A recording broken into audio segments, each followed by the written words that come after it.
Everyone, brain bloomer पर एक बार फिर आप सबका स्वागत। और आज एक बार फिर हम एक रिक्वेस्टेड टॉपिक पर चर्चा करने वाले हैं जो है प्रोनाउन।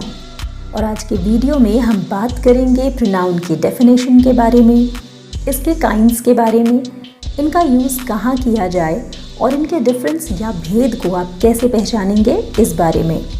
तो सबसे पहले ये जान लीजिए कि किसी वाक्य में नाउन की जगह लेने वाले शब्द को प्रोनाउन कहते हैं।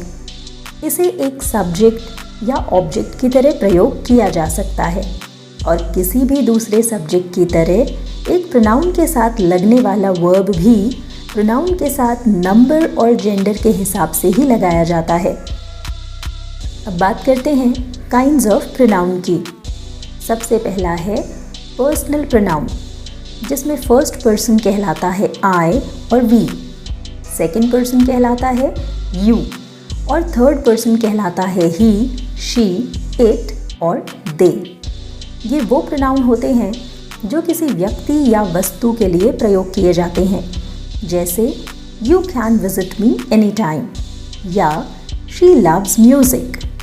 इसे प्रयोग करते समय ये ध्यान रखें कि जब भी किसी वाक्य में एक से अधिक पर्सन की बात करनी हो तो सीक्वेंस होना चाहिए सेकंड पर्सन, थर्ड पर्सन और फर्स्ट पर्सन। यानी अगर आप कहें I, you and she went to a museum तो ये गलत होगा।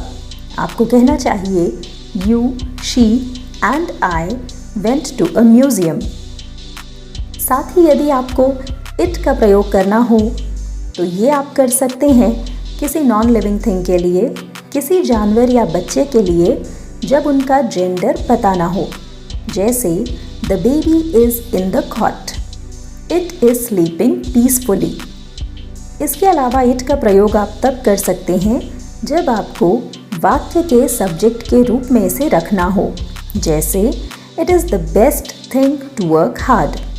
ये एक ऐसा अर्थहीन सब्जेक्ट है जिसका प्रयोग आप समय, मौसम या दूरी इत्यादि बताने के लिए भी कर सकते हैं, जैसे it is very hot today या फिर इट इज़ 7:30 o'clock। दूसरा है पॉसेसिव प्रोनाउन, जिसका प्रयोग स्वामित्व या किसी व्यक्ति या वस्तु पर हमारे अधिकार को बताता है। यहाँ ध्यान रखें कि फर्स्ट पर्सन बन जाएगा माय या माइन और आर या आर्स, सेकंड पर्सन बन जाएगा योर या योर्स और थर्ड पर्सन बन जाता है his, her, its, hers, their या देयर्स। इसके उदाहरण हो सकते हैं दिस इज हर पेन या the shirt is on the table and that's mine. तीसरा है डेमोन्स्ट्रेटिव प्रोनाउन।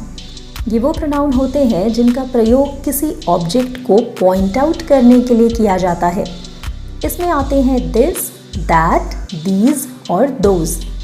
दिस और दीज का प्रयोग पास की वस्तुओं को पॉइंट आउट करने के लिए किया जाता है, जिसमें से दिस का प्रयोग सिंगुलर और दीज का प्रयोग प्लूरल में किया जाता है, जबकि दैट और दोज का प्रयोग दूर की वस्तुओं को पॉइंट आउट करने के लिए होता है, जिसमें दैट सिंगुलर और दोज प्लूरल के साथ प्रयोग किया जाता है। उदाहरण हो सकते हैं this is a beautiful picture. अगला प्रोनाउन है इंटरोगेटिव प्रोनाउन, यानी वे प्रोनाउन जो प्रश्न पूछने के लिए प्रयोग किए जाते हैं, जैसे हु वन द मैच या फिर what is the game you are playing. पांचवा प्रोनाउन है रिलेटिव प्रोनाउन।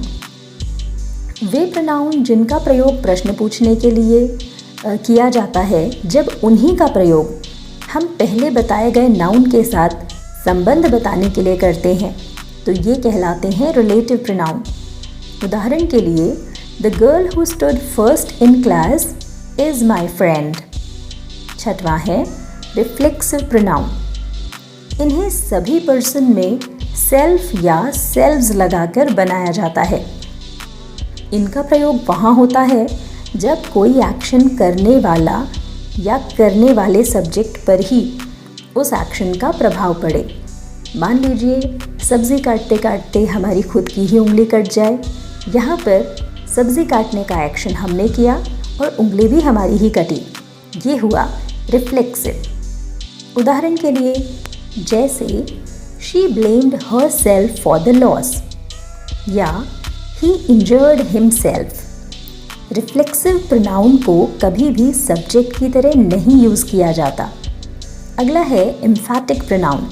ये दिखने में बिल्कुल रिफ्लेक्सिव जैसे ही होते हैं, लेकिन इनका प्रयोग किसी बात पर जोर देने के लिए होता है। जैसे she herself is to blame for the loss. आशा है अब आपको इस टॉपिक में कोई भी दिक्कत नहीं होगी। अगर सभी प्रोनाउंस अच्छे से समझ गए हों तो कमेंट बॉक्स में रिफ्लेक्सिव और एम्फैटिक का एक उदाहरण ज़रूर लिखें। अगला वीडियो आने तक keep learning and have fun. Thanks for watching.